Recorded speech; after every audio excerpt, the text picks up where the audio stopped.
사무엘하 1장 11절로 봉독합니다.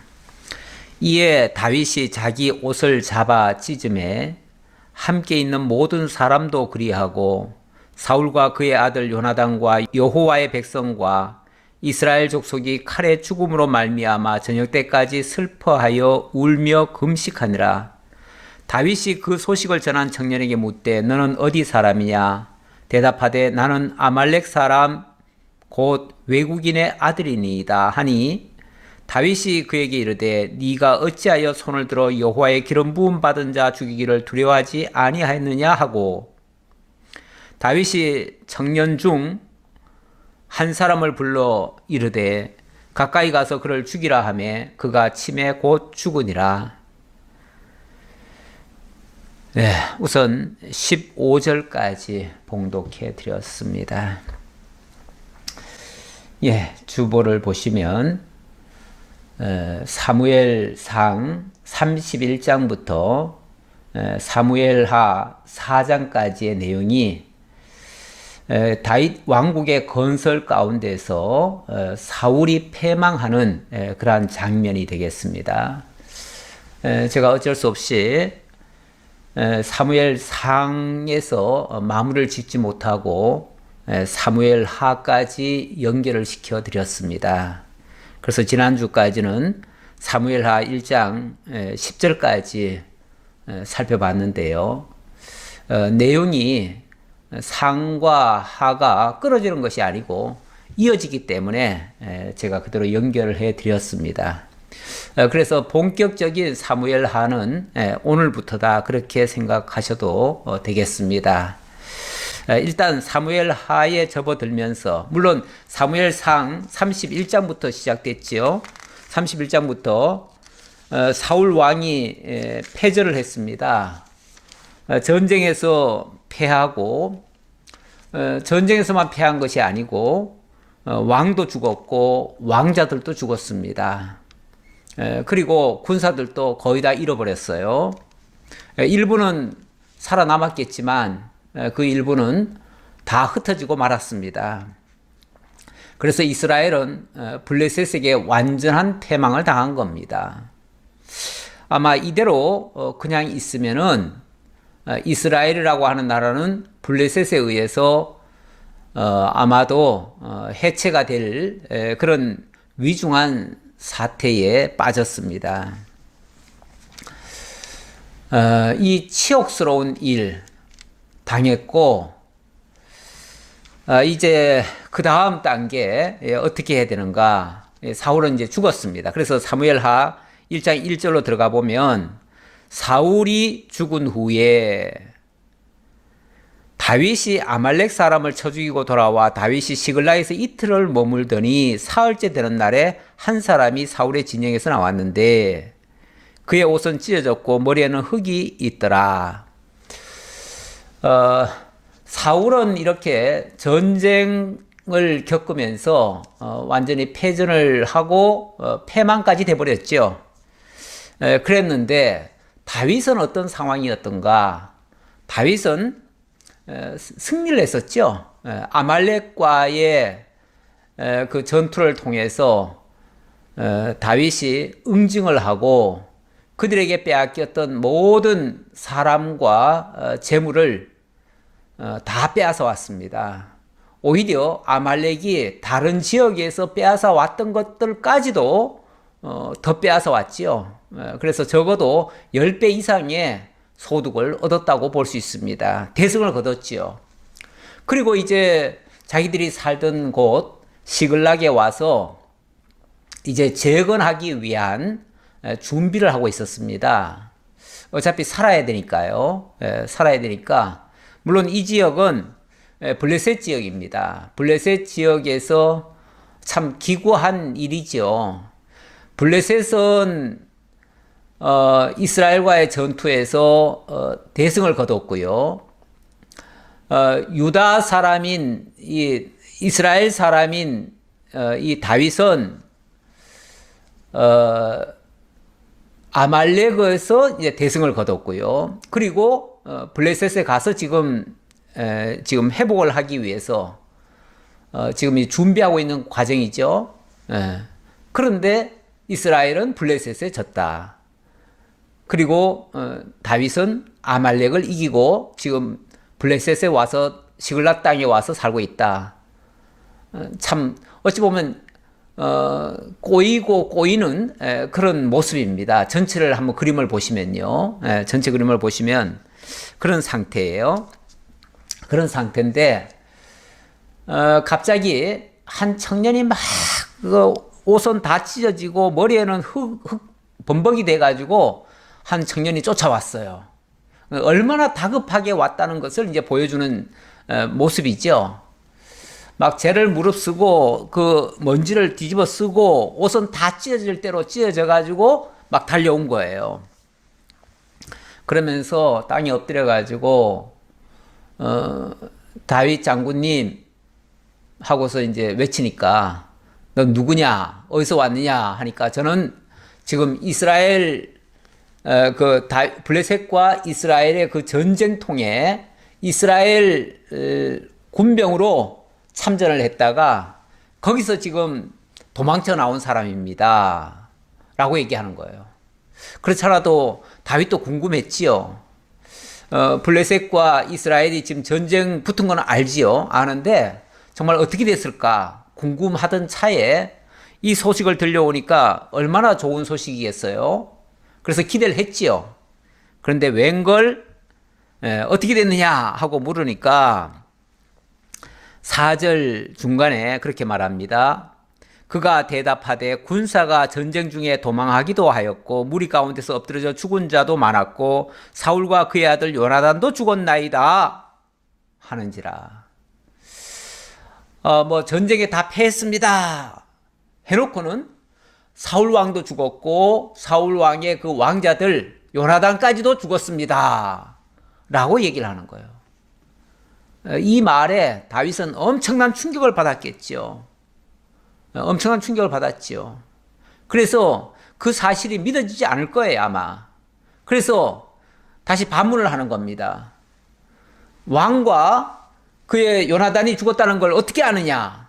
네가 봤느냐? 네가 어떻게 알고 그런 얘기를 하느냐? 예, 그런 말이 믿어지지 않아서 하는 말이에요. 예, 믿어지지 않지요. 어떻게 왕이 죽었다는 말을 함부로 할 수 있겠습니까? 그리고 왕이 그렇게 쉽게 죽습니까? 원래 전쟁을 나가더라도 왕은 전면에 나서질 않습니다. 저 후방에 있고 지휘를 하죠. 지휘를 하니까 웬만해서는 왕까지 죽지는 않습니다. 그렇죠. 왕이 죽으면은 다 끝장인데요. 그러니까 왕은 저 뒤에 있고 정말 상황이 안 좋으면 왕은 살겠다고 도망을 갑니다. 그래서 가끔 보면은 왕이 백성들 다 잃었는데 자기는 혼자 살아가지고 오는 경우가 있어요. 그러면은 백성들한테는 그 왕이 쉽게 말하면 아주 비겁한 행동이었기 때문에 백성들에 의해서 그 왕이 폐위가 되는 경우도 있어요. 가끔 있는데, 그런데 왕이 죽었다? 더군다나 그 용맹스러운 요나단까지 죽었다? 이거는 잘 믿어지지 않지요. 다윗은 요나단에 대해서 어떻게 알고 있냐면 거의 자기의 분신과 같은 자기의 절친이기도 하고 또 자기와 거의 유사한 그런 사람으로 알고 있습니다. 어찌 보면 불사조 같이 어떤 전쟁에 나가도 이기면 이겼지 질 것이라고는 상상을 못했어요. 그런데 요나단까지 죽었다고요? 그러니까 고지가 안 들리죠. 그러니까 네가 어떻게 아느냐라고 다그쳐 물은 거예요.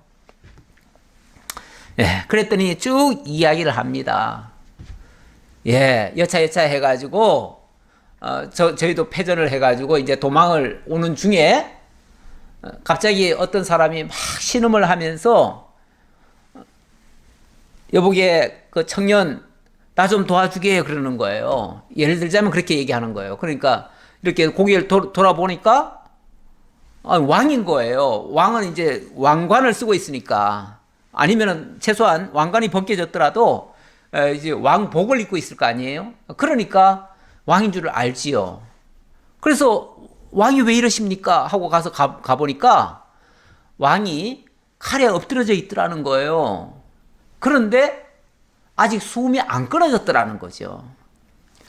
예, 칼에 엎드려져 있는데 아마 칼에 엎드려졌을 그 당시는 죽은 줄 알고 앞에서 그 사무엘상 31장에서 보면 칼에 엎드려져 죽었다고 했어요. 예, 그런데 죽은 줄 알고 옆에 있던 그 병기든 자는 자기도 자결을 했지요. 그랬는데 이 청년의 말에 의하면은 안 죽었다는 거예요. 안 죽어가지고 9절에 이렇게 말하지요. 또 내게 이르시되 내 목숨이 아직 내게 완전히 있으므로 내가 고통 중에 있나니 청하건대 너는 내 곁에 서서 나를 죽이라 하시기로 그가 엎드려진 후에는 살 수 없을 줄을 내가 알고 그의 곁에 서서 죽이고 그의 머리에 있는 왕관과 팔에 있는 고리를 벗겨서 내 주께로 가져왔나이다. 이렇게 얘기를 하는 거예요.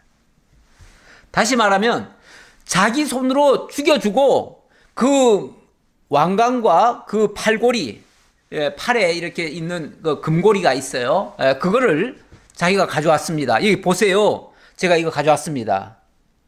제가 이거 가져왔으니까 진짜 제가 보고 제 말이 맞지요? 하고 이제 이렇게 얘기를 하는 거죠. 그 말을 듣는 순간 다윗은 너무 충격을 받은 거죠. 너무 정말 괴로운 말이죠. 그러니까 이 증거물까지 가져왔으니까 아니라고 네가 그럴 리가 없다 이렇게 부정할 수가 없잖아요. 너무나 명백한 증거물을 가져왔으니까. 왕관까지 가져왔으니까. 왕관을 누가 가져오겠어요? 왕이 살아있다면 왕관 가져올 수가 없지요. 근데 왕이 죽었으니까 그 왕관을 벗겨 가져왔다는 그 얘기니까. 거기다 또 팔고리까지. 이 팔고리라는 게 어찌 보면 인장 같은 거예요. 인장 같은 거. 그러니까 왕은 자기의 그 아주 중요한 것을 자기 몸에다가 지니고 다닐 수도 있는데 그게 이제 팔고리 같이 있는 거죠. 그래서 중요한 결정 사항을 할 때 어디 편지를 보내거나 뭐 할 때 자기 인장을 찍어 가지고 보내야 되는데 그럴 때 팔에 있는 걸 가지고 할 수도 있죠. 이거는 어찌 보면 왕의 증명서나 똑같아요. 왕의 증명서.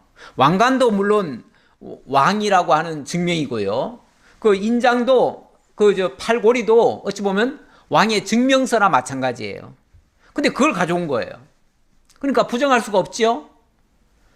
그러니까 이 다윗이 낙담이 돼가지고 너무 큰 충격에 낙담이 돼가지고 오늘 11절에 이에 다윗이 자기 옷을 잡아 찢으며 함께 있는 모든 사람도 그리하고 사울과 그의 아들 요나단과 여호와의 백성과 이스라엘 족속이 칼의 죽음으로 말미암아 저녁 때까지 슬퍼하며 울며 금식하니라.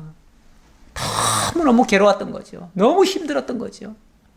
그 소리를 듣고 모든 게 넋이 나갈 정도로 완전히 주저앉아 버린 거예요. 그리고 통곡을 하면서 울어버린 거예요.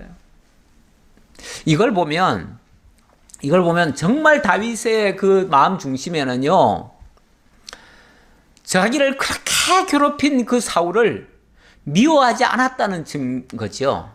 미워하지 않았어요. 그리고 한 번도 사울은 자기를 대적으로 여기고 죽이려고 했지만 자기는 그 사울을 대적으로 여기지 않았어요.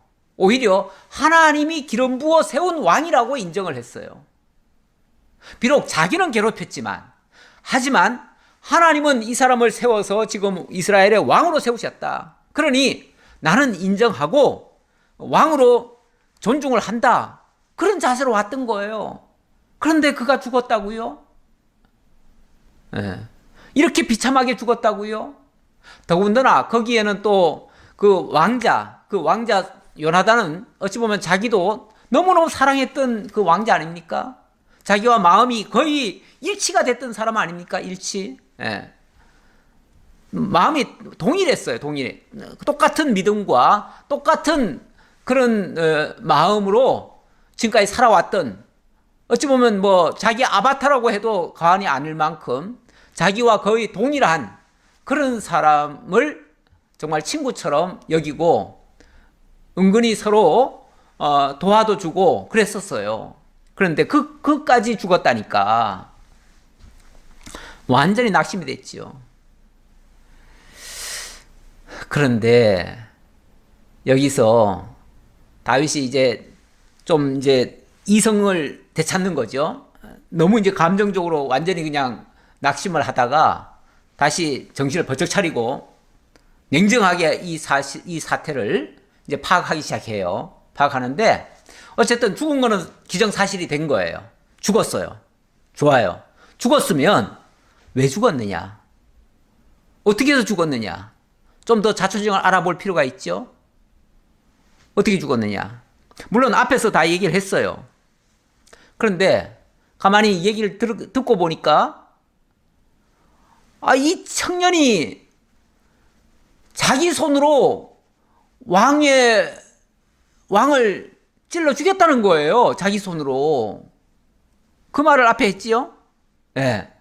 물론 그 정황으로 보면 사울이 나 좀 죽여다오. 내가 너무 지금 고통에 지금 빠져가지고 숨은 지금 안 넘어갔고 너무 고통스러우니까 이 고통을 좀 면해달라. 고통을 좀 덜어달라. 라는 측면에서 자기 죽여달라고 했어요. 그러니까 이 청년이 그 왕을 도와준답시고 죽였다는 거예요. 제가 지난주에도 아마 그 얘기 했지 싶은데, 자기가 자기를 죽이는 거 굉장히 악한 겁니다. 물론 남이 나를 죽이는 것도 굉장히 악한 거고요. 그건 살인이죠. 살인이고 자기가 자기를 죽이는 것도 맹살인입니다. 그런데 그것보다 어찌 보면 더 안 좋은 게 남 보고 자기를 죽여달라고 하는 것도 사실은 나쁜 거예요. 그거는 아니 자기 혼자 죽으면 자기 혼자만 살인자가 되지만은 남에게 나를 죽여달라고 해가지고 죽이면은 나도 살인자가 되지만 그도 또 살인자가 되잖아요. 지난번에 그 청년 같은 경우는 병기 든 자 같은 경우는 왕이 죽여달라고 해도 나는 그럴 수 없습니다 하고 안 죽였잖아요. 그건 정말 잘한 거예요. 잘한 건데 이 친구는 죽여줬다는 거예요. 죽여줬으니까 일단 살인자 돼버린 겁니다. 거기다가 또 이 친구가 또 누굽니까? 다윗이 그 소식을 전한 청년에게 묻되 너는 어디 사람이냐? 대답하되 나는 아말렉 사람 곧 외국인의 아들이니이다 하니.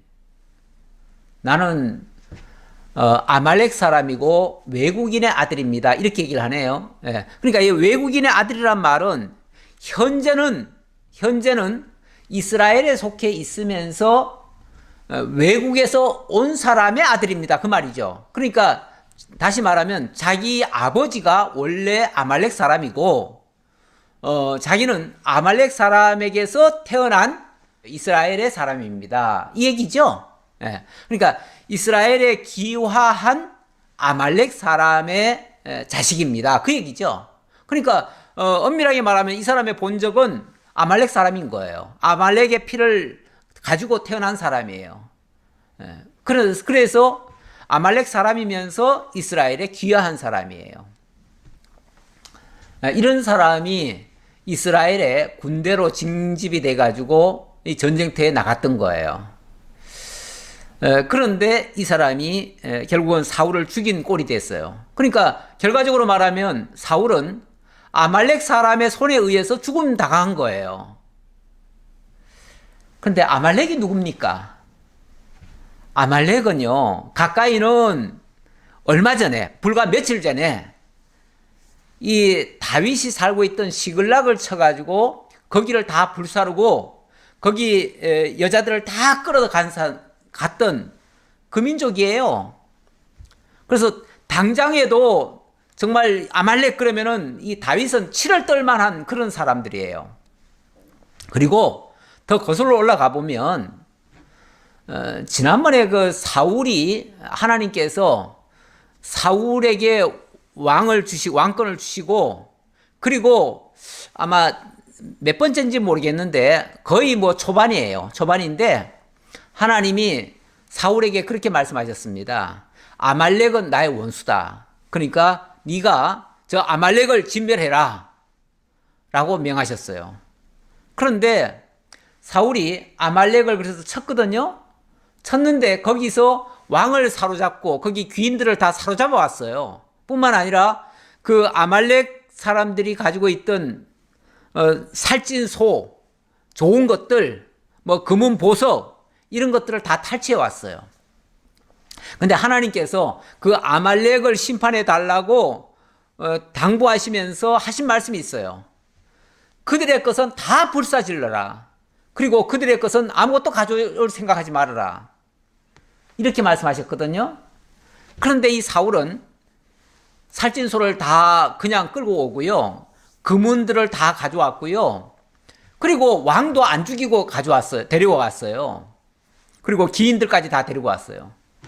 그러니까 그때 사무엘이 그 장면을 보고 막 사울을 굉장히 호통쳤지요.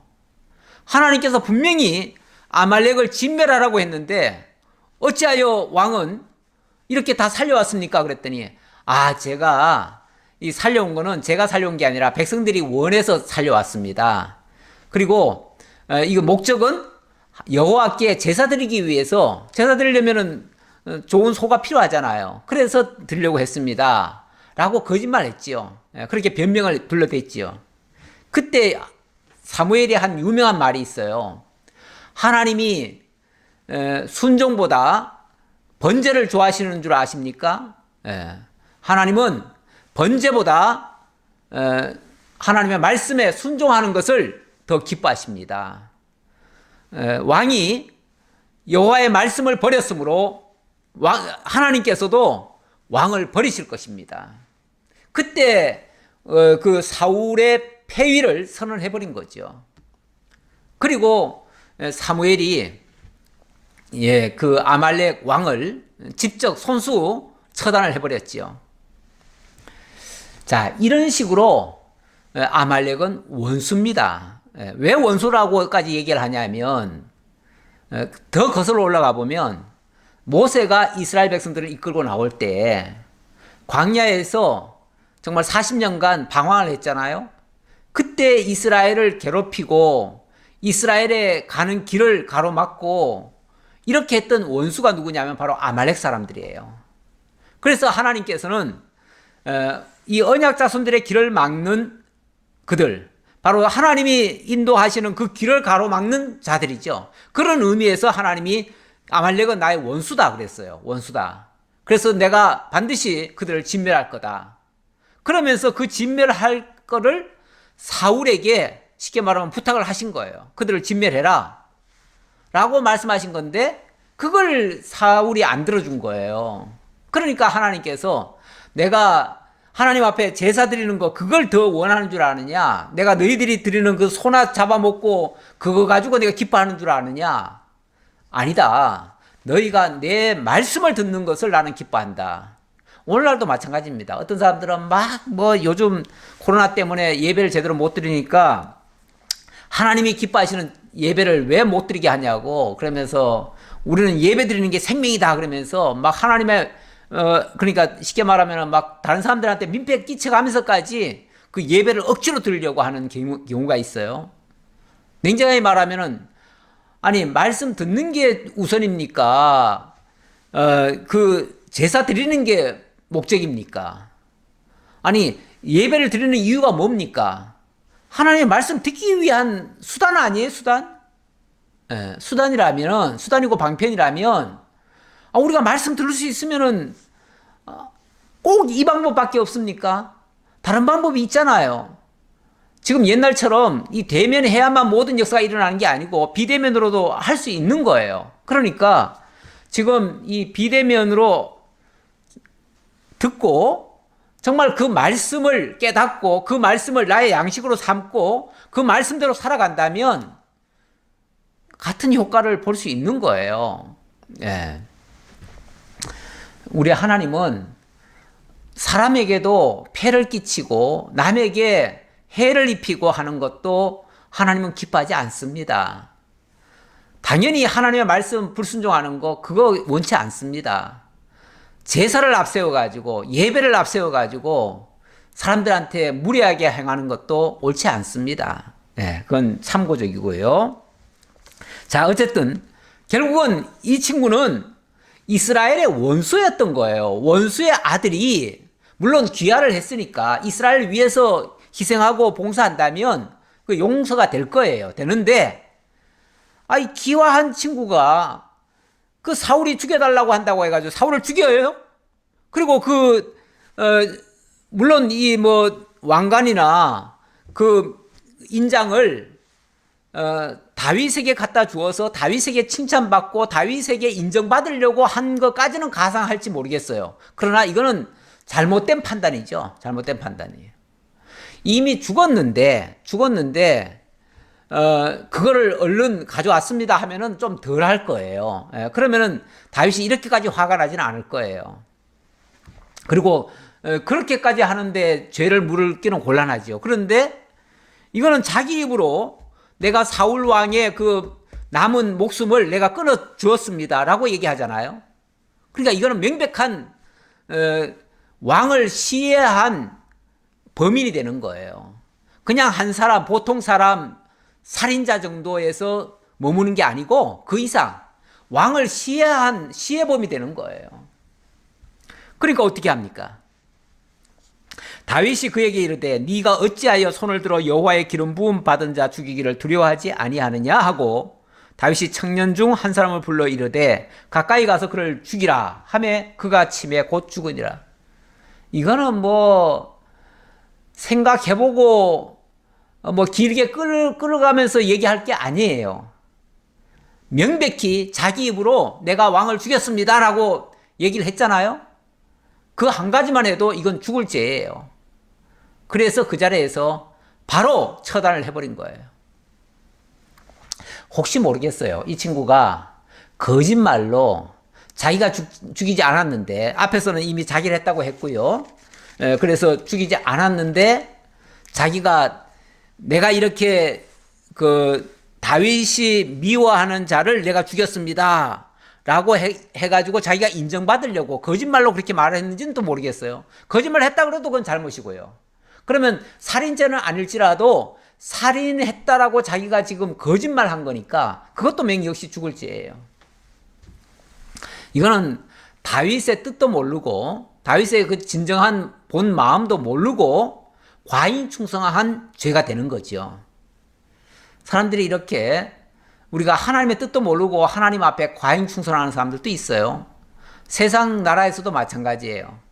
자기 딴에는 위한다고 하면서 백성들의 마음을 제대로 못 읽거나 또 지휘자의 그 뜻도 제대로 알지 못한 채 과잉충성하다가 낭패당하는 경우도 많아요. 예.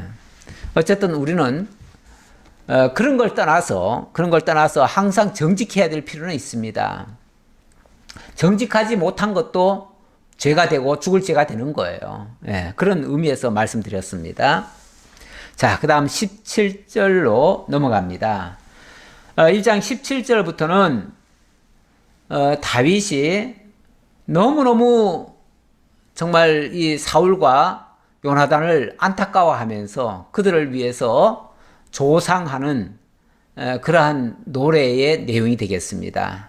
쉽게 말하면 우리 요즘 보면은 그 정말 참 죽음을 애석히 여기고 굉장히 공헌을 많이 한 사람을 위해서 뭐 시를 쓴다든지 노래 말을 써가지고 그를 위해서 불러준다든지 이런 경우가 있어요. 뭐 노래까지는 못하더라도 시를 써가지고 그를 추모하면서 일종의 추모시죠. 추모시를 쓰는 경우가 있는데 다윗이 바로 그렇게 했다 그 얘기예요. 다윗이 원래 시를 많이 썼잖아요. 시를 많이 썼어요. 그러니까 이것도 그 중에 하나라고 볼 수 있습니다. 17절입니다.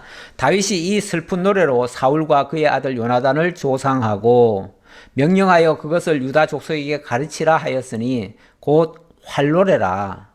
야살의 책에 기록되었으되 이 활노래란 말은 일종의 전쟁에서 있었던 그런 노래다 그런 뜻이에요. 그런 뜻인데 일종의 전쟁기죠. 전쟁기인데 뭐 어찌 보면 사울과 요나단은 뭐 왕과 왕자의 신분이긴 하지만 그 이전에 이스라엘의 장군이에요. 장군. 원래 그 장군 역할을 하던 사람이에요. 굉장히 용맹한 사람이고 또 그 요나단의 그 전쟁에 나가서 승리한 모습은 가히 전쟁의 신이라 일컬을 만큼 그렇게 실력이 아주 출중했어요. 그래가지고 그 병기 든 사람 한 사람만 데리고 가가지고 적진을 침투해 들어가가지고 게릴라전으로 적을 다 일망타진시킨 그런 예도 있었어요. 정말 놀라운 일이죠. 물론 하나님의 능력으로 승리한 거지만 정말 그것을 믿고 나아가서 승리한 거. 전쟁은 여호와께 속한 것이다. 사람의 많고 적음에 달린 것이 아니다. 이런 믿음 가지고 나간 거 아니에요? 그 믿음은 이 다윗의 믿음과 똑같아요. 다윗도 그런 믿음을 가졌잖아요. 그 골리앗과의 싸움에서 그런 거 아니에요? 똑같은 얘기예요. 그런 전쟁에 용맹한 그 장군들을 길이 기억하고 백성들로 하여금 추앙하도록, 비록 죽은 사람이지만 추앙을 하도록 노래를 지어서 그렇게 했다 그 말이에요. 이거는 진정으로 그 왕을 인정했고 왕에게 충성했던 신하로서의 모습입니다. 자, 그 내용을 보지요. 이스라엘아, 너의 영광이 산 위에서 죽임을 당하였도다. 오호라, 두 용사가 엎드러졌도다. 이 일을 가드에도 알리지 말며 아스글론 거리에도 전파하지 말지어다. 블레셋 사람들의 딸들이 즐거워할까? 할례받지 못한 자의 딸들이 계가를 부를까 염려로다. 자, 일단 이들은 정말 이스라엘을 떠받들고 있던 그런 이스라엘의 영광이었다라고 얘기를 하네요. 이스라엘의 영광이 산 위에서 죽임을 당하였다. 이렇게 얘기를 하는데 어쨌든 이스라엘의 별, 우리 왜 흔히 유명인이 돌아가시면은 그 별이 지금 떨어졌다 뭐 이렇게도 표현을 하는데 여기는 이스라엘의 영광이 떨어졌다, 산 위에서 죽임을 당했다 이렇게 얘기를 하네요. 이스라엘을 빛내준 사람들이라 그 말이죠. 이스라엘 빛내줬던 사람들이 그만 죽임을 당하고 말았다. 정말 안타까운 일이다. 그러면서 이 사실을 가드나 아스글론은 절대로 알려지지 않도록 해라. 이 말은 가드나 아스글론은 그 블레셋의 5대 도시 가운데 두 지역이에요. 그러니까 블레셋 땅에 그 지역에는 알려지지 않도록 이걸 막아달라 그 얘기죠. 그런 소문이 블레셋 지역에 다 나버리면 이스라엘이 완전히 패망을 당했고 블레셋은 승리했다는 게 증명이 되는 거니까 그거는 굉장히 이스라엘로서는 불리한 내용이죠. 그러니까 이스라엘의 불리한 내용은 알려지지 않도록 잘 막아달라 그 얘기죠. 우리가 좋은 소식은 우리가 이제 받아야겠지만 나쁜 소식을 가지고 적들에게까지 알려지도록 하는 것은 옳지 않아요. 그래서 적들에게는 알려지지 않도록 하는 것이 그것도 효과적인 전술이기도 합니다. 길보아 산들아, 너희 위에 이슬과 비가 내리지 아니하며 재물 낼 밭도 없을지어다. 거기서 두 용사의 방패가 버림받음이니라.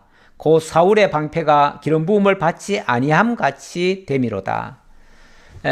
특히 그 전쟁이 굉장히 치열하게 벌어졌던 그 길보아산, 그 길보아산 전투에서 결국은 이 이스라엘이 패망을 당해버렸는데 그 너무 안타까운 지역이 되는 거죠. 너무 고통스러운 지역. 그러니까 그런 지역 같으면은 거기서는 정말 저주의 땅이 돼버리는 거죠. 저주의 땅이 돼서 다시는 그곳에서는 우리가 기대할 게 없다. 아마 그것은 역사적으로 말하면은 이스라엘의 실패 장소죠. 이 실패 장소라고 하는 것은 사실 기념할 만한 게 못 되지요. 그거는 어찌 보면 이스라엘이 저주받은 장소일 수도 있기 때문에 그 저주의 장소는 참 기억하고 싶지 않지요. 네.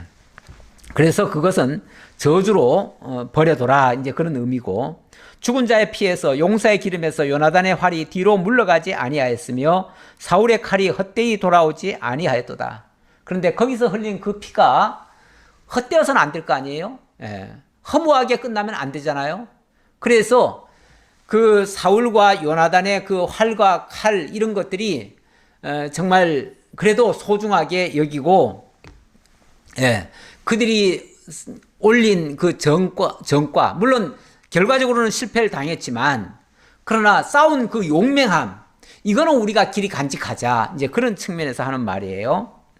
그리고 사울과 요나단이 생전에 사랑스럽고 아름다운 자이러니 죽을 때에도 서로 떠나지 아니하였도다. 그들은 독수리보다 빠르고 사자보다 강하였도다. 우리가 흔히 왜 너무 정이 많은 사람 같으면 죽는 날도 같이 죽는다 그러죠. 그래서 부부들 가운데서는 정이 너무 많은 분들은 우리가 죽을 때 같이 죽읍시다. 한날 한시에 죽읍시다. 그래서 그걸 인위적으로 또 그렇게 하려고 하는 사람들이 또 있는데, 그 인위적으로 하는 거는 옳지 않고요. 그러나 인위적이지 않았는데 한 사람이 죽으면서 또 함께 같이 죽었다 그러면은 뭐 그거는 정말 정이 돈독해서 그랬었다라고 볼 수 있어요. 예. 그래서 사울과 요나단이 한날 한시에 죽었다는 것은 서로가 서로를 그렇게 사랑했었다. 서로가 그렇게 정말 위하는 입장이었다. 물론 뭐 사울이 요나단을 다윗을 도와준다 해가지고 막 미워가지고 요나단까지 죽이려고 한 적도 있어요. 하지만 그 요나단이 사울 곁을 떠나지 않았어요. 그 말은 끝까지 그 곁에 있으면서 그를 위해서 싸워줬고 그를 위해서 했어요. 그리고 물론 아버지가 자기 마음에 안 든다고 아들을 혼내기는 했지만 그 혼낸다는 거는요, 어떤 면에서 애정이 있기 때문에 혼내는 거예요. 예. 물론 삐뚤어진 사랑일 수도 있어요. 하지만은 어쨌든 그 사랑은 틀림없는 사랑이에요. 예. 그래서 그것을 일단 칭찬하는 겁니다. 죽은 자에 대해서요. 죽은 자에 대해서 물론 어떤 사람이든지 보면 다 공과라는 게 있습니다. 그런데 어떤 사람은 죽은 다음에도 막 저주하듯이 그렇게 욕설을 퍼붓고 하는 경우가 있는데 그거는 사실은 우리가 삼가해야 될 부분입니다. 죽은 자에 대해서는 더 이상 과는 너무 과대하게 뽑아내지 말고요. 공에 대해서는 칭송을 해줘야죠. 공은 칭송하고 과는 좀 덮어줘요. 죽은 자의 과까지 다 끄집어내면 뭐 하겠어요? 그 죽은 자를 너무 갈구면요, 살아있는 자 중에서 그를 우호적으로 보는 사람의 마음을 다 잃어버려요. 그런 경우도 있어요. 정치인들 가운데 특히 정말 조심해야 되는데, 과거에 이미 죽은 사람, 뭐 죽은 대통령도 있고 뭐 많잖아요. 역사 속에 죽은 장군들도 있고 있는데 그런 사람을 자꾸 욕보이듯이 얘기하는 거, 그것도 사실 옳지 않습니다. 혹시 그가 잘한 부분이 있다면 그 잘한 부분에 대해서 칭찬하는 건 괜찮아요. 그러면은 저 사람이 비록 자기의 정적이었지만 그 죽은 자에 대해서 그렇게 나쁘게 생각하는 건 아니구나 해가지고 그를 미워하던 사람의 마음도 얻을 수가 있어요.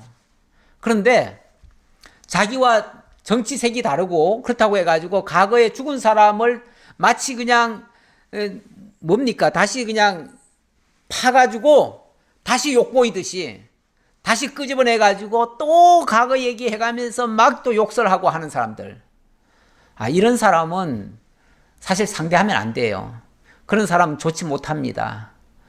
이미 지나간 일에 좋은 거는 추억할지언정 나쁜 거는 더 이상 얘기하지 말아야 됩니다.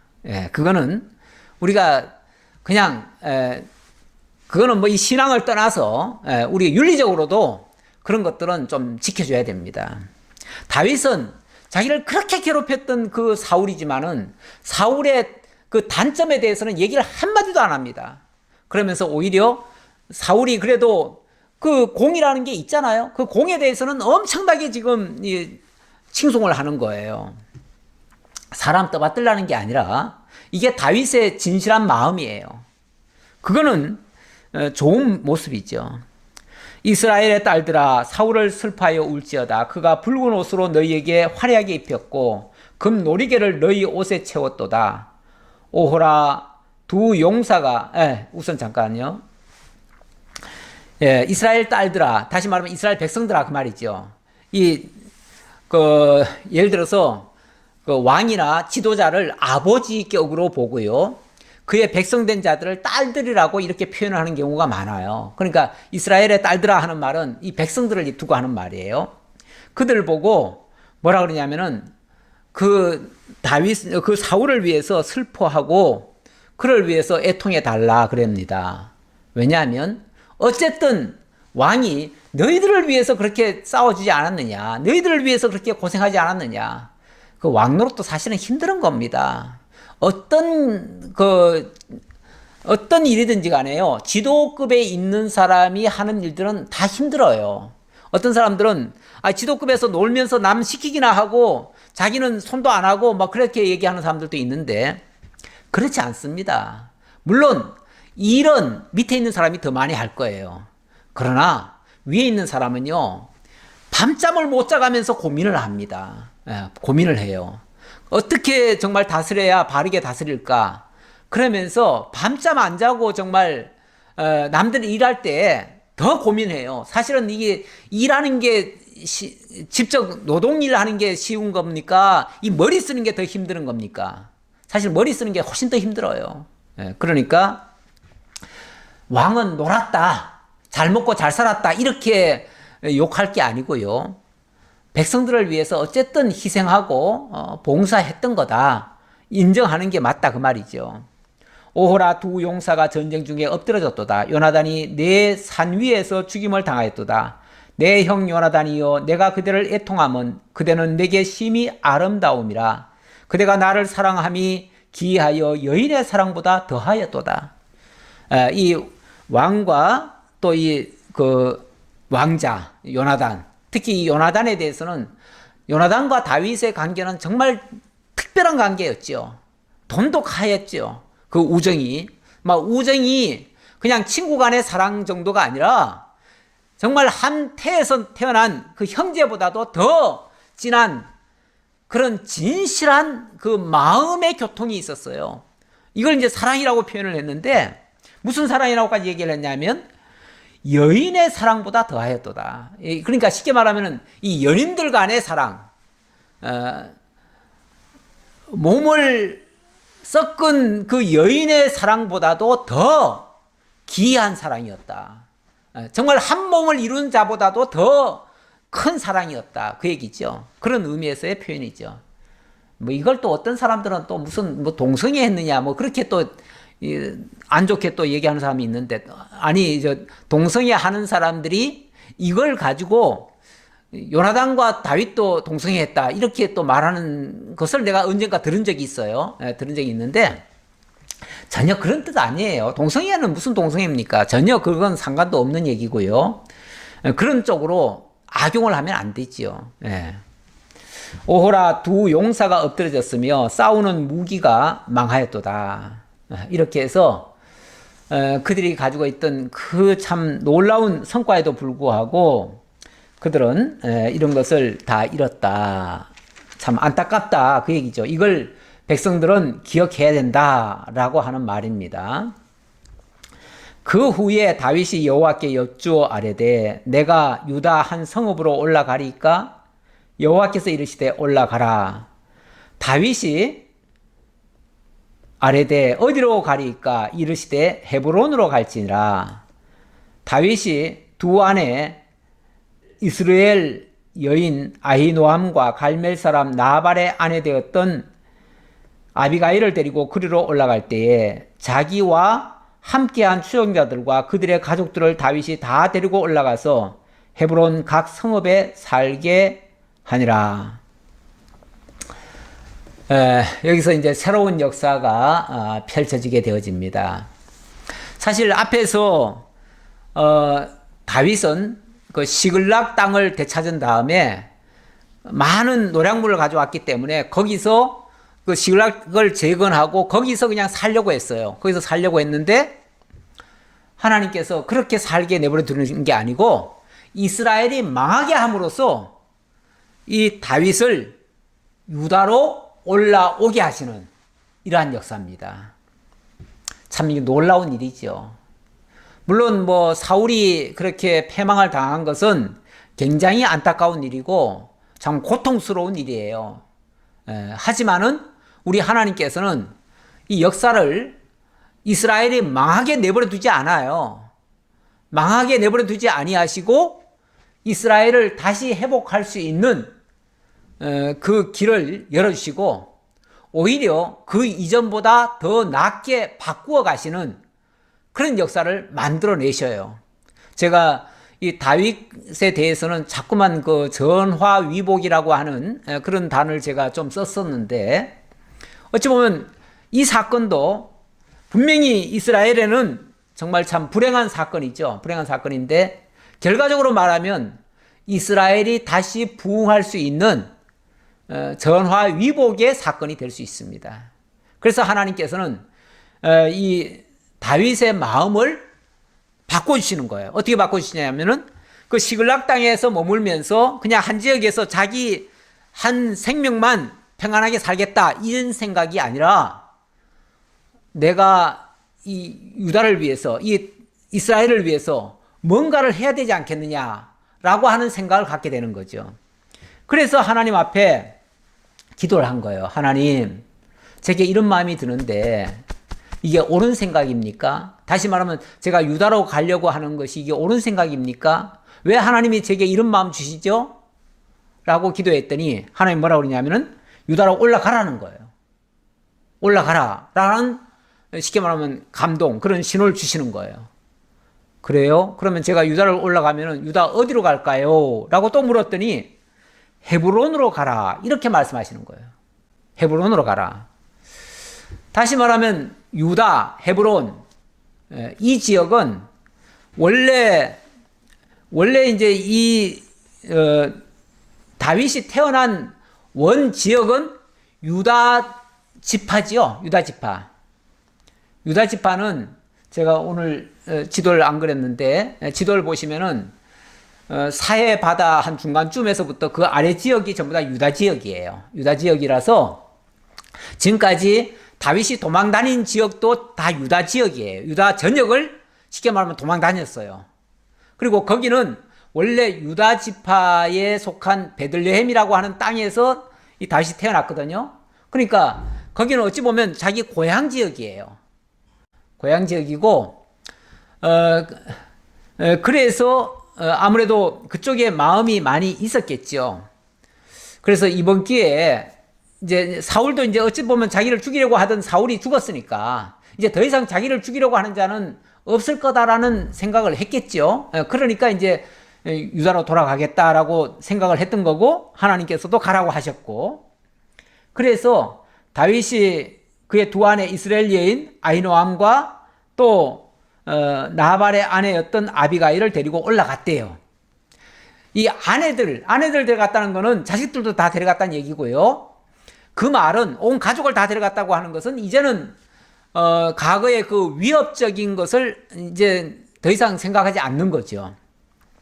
원래 정탐적으로 가려면은요 자기 혼자 가겠죠.